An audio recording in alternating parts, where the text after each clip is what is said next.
하늘의 아버지 날 주관하소서.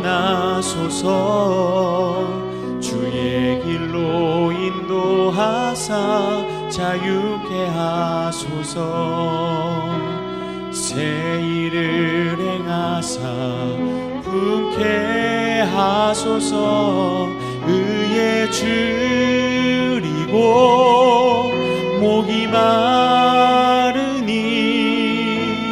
성령의 기름 부소서. 의에 줄이고 목이 마르니 내 잔을 채워 주소서.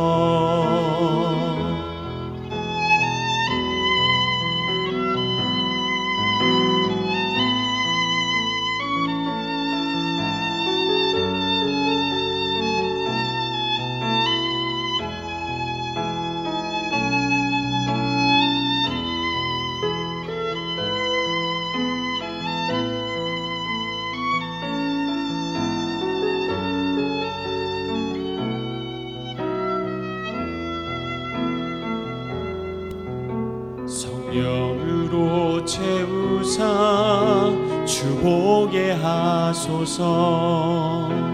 주의 임재 속에 은혜 알게 하소서. 주 뜻대로 살아가리 세상 끝날까지. 나를 빚으시고 새나 열어주소서. 의에 줄이고 목이 마르니 성령의 기름 부소서. 의에 줄이고 목이 마르니 내 잔을 채워 주소서. 의에 줄이고 목이 마르니 성령의 기름 부소서. 의에 줄이고 목이 마르니 내 잔을 채워 주소서.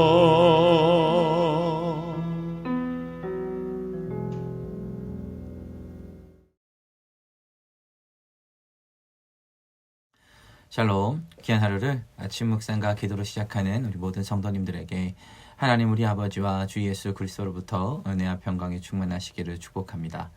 우리와 함께 살펴볼 말씀 시편 52편 1절부터 5절까지의 말씀입니다. 우리 함께 읽겠습니다. 포악한 자여, 내가 어찌하여 악한 계획을 스스로 자랑하는가? 하나님의 인자하심은 항상 있도다. 내 혀가 심한 악을 꾀하여 날카로운 삭도같이 간사를 행하는도다. 내가 선보다 악을 사랑하며 의를 말함보다 거짓을 사랑하는도다. 간사한 혀여, 너는 남을 해치는 모든 말을 좋아하는도다. 그런즉 하나님이 영원히 너를 멸하시며 너를 붙잡아 내 장막에서 뽑아내며 살아있는 땅에서 내 뿌리를 빼시리로다. 아멘. 오늘 시편 52편의 말씀은 다윗이 피난하던 시절에 들렸던 아히멜렉의 집을 자신의 출세와 성공을 위해서 진멸한 사람 도액에 대한 하나님의 말씀으로 이루어져 있습니다. 그는 하나님의 반대편에 있었던 사람이었고 그를 통해서 악한 일들이 이루어졌죠. 이제 우리는 이 말씀을 통해서 하나님의 사람들로 살아가는 우리들이 무엇을 경계해야 하는지 확인하고 혹여나 또 우리 안에 이러한 모습들이 없는지를 돌이켜보는 시간이 되기를 소망합니다. 우리 2절의 말씀 같이 한번 읽어보겠습니다.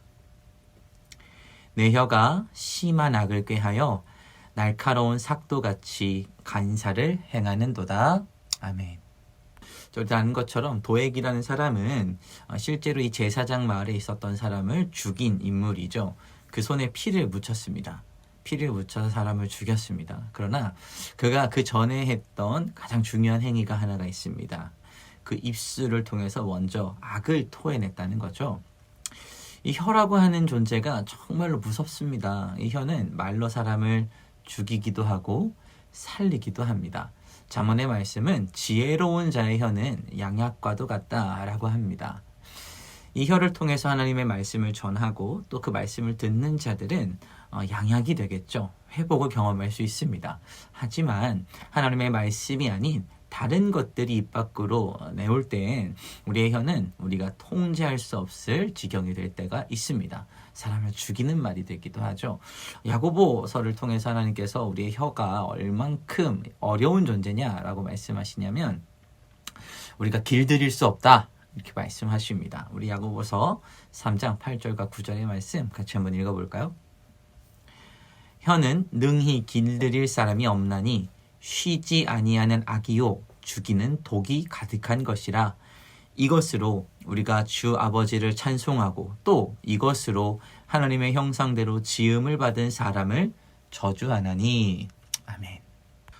도액이라는 사람은 마음에 선한 것이 없었습니다. 그의 마음에는 악한 것을 자랑할 정도로 악한 것들을 마음에 쌓아두고 있었습니다. 악한 것이 마음에 쌓이게 되고 악한 것이 차게 되니까 악한 생각을 하게 되고 생각으로 가득 찬 마음은 이제 입술을 내뱉게 되는 것이죠. 도에게 악한 마음이 입 밖으로 나오게 되자 악한 일들이 벌어지기 시작했습니다. 많은 사람들이 죽게 되었죠. 이렇게 악한 마음을 품은 혀가 가지고 있는 악한 힘은 사람을 죽이게 합니다. 오늘 말씀 속에서 우리가 중요하게 생각해야 하는 것이 이것입니다. 우리 마음에 무엇을 쌓고 있느냐입니다. 예수님께서도 선한 사람의 기준을 무엇으로 잡습니까? 마음에 선한 것을 쌓는 사람이라고 하셨습니다.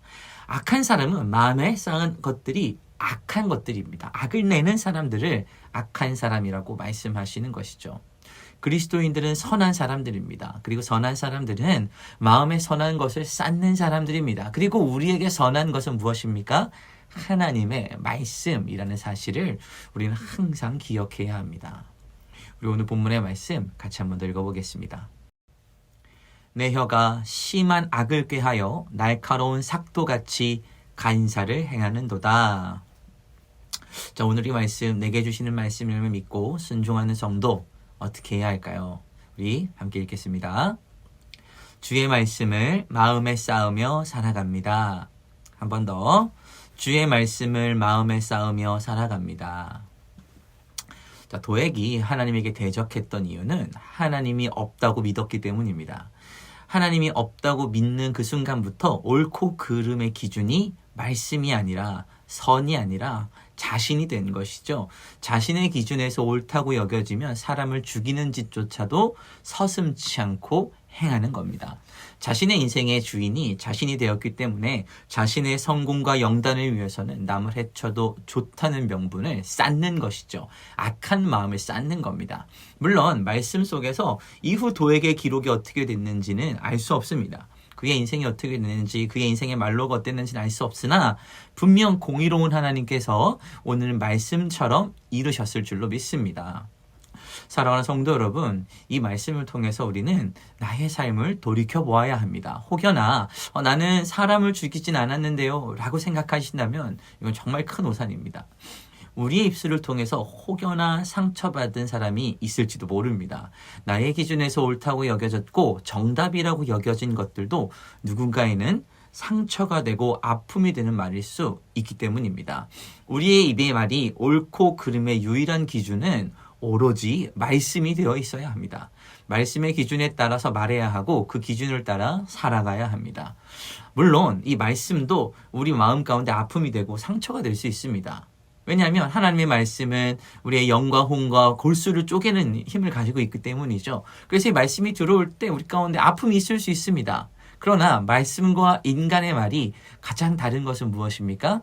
회복을 할 수 있느냐 없느냐입니다. 사람의 입술은 회복하지 못하게 합니다. 그러나 주님께서 주시는 말씀은 우리로 회복을 경험하게 합니다. 왜냐? 지혜로운 자의 말은 우리 마음에 양약이 되기 때문이죠. 그리고 이 말씀이 우리 안에서 계속해서 쌓여갈 때 회복된 우리의 입술 속에서 무엇이 흘러나옵니까? 하나님의 말씀, 선한 것들이 흘러나옵니다. 그리고 그렇게 우리가 우리의 입술을 통해서 회복을 경험하는 자들의 수가 날로 늘어가게 될 것입니다. 우리 교회의 모습도 이래야 됩니다. 교회 공동체 안에 내 안의 소리는 내려놓고 내 안의 선곡은 생각은 잠시 꺼놓고 하나님께서 무엇이라고 말씀하시는지 하나님의 말씀에 귀 기울여야 합니다. 주께서 내게 하시는 말씀을 마음에 쌓고 그것이 충만해질 때까지 기다려야 합니다. 그리고 마침내 선한 마음이 가득해졌을 때 우리의 입술을 우리 하나님께서 여셔서 우리를 통하여 하나님의 말씀을 전하게 하실 것입니다. 사랑하는 성도 여러분, 우리 마음에 쌓인 것이 주의 마음, 하나님의 말씀이기를 간절히 소망합니다. 이 말씀을 우리 입술로 내어 사람을 살리는데 쓰임받는 주님의 도구가 되기를 간절히 소망합니다. 오늘 아침 이 주님의 말씀이, 하나님의 선이 우리의 입술에 가득 차게 되기를 간절히 소망합니다. 아멘. 우리 함께 기도하겠습니다. 사랑해 주님 감사합니다. 오늘 아침에도 우리에게 귀한 말씀을 허락하시어 이 땅을 살아가는 그리스도인으로서 무엇을 경계하고 또 무엇을 마음에 채워가야 한지를 알려주시며 이끌어주시니 감사합니다. 우리의 입술은 남을 험담하고 상처 주기에 빠를 때가 있었습니다. 선한 마음을 쌓고 선한 말을 내어야 함에도 불구하고 여전히 우리의 마음에 악한 것들이 쌓이고 악한 말들을 낼 때도 있었습니다. 이러한 우리의 연약함 주님 앞에 다시 고백하고 회개하오니 하나님 우리 마음에 선한 것들이 주의 말씀이 쌓이게 하여 주시옵소서. 이 말씀이 우리 마음에 쌓여 사람을 죽이는 입술이 아니라 사람을 살리는 하나님의 도구로 쓰임받기를 원하오니 오늘 아침 우리의 입술이 주님의 말씀으로 가득하게 하여 주시옵소서. 감사드리며 예수님의 이름으로 기도합니다. 아멘. 우리 이 시간 함께 기도할 도구기도 제목은 미래자립교회와 농어촌교회를 위해서 기도하겠습니다. 우리 첫 번째로 미래자립교회를 위하여 기도하실 때 미래자립교회들이 하나님의 말씀을 담대히 증거하며 영혼을 살리고 세우고 온전케 하는 일에 초점을 맞출 수 있게 기도하길 원합니다.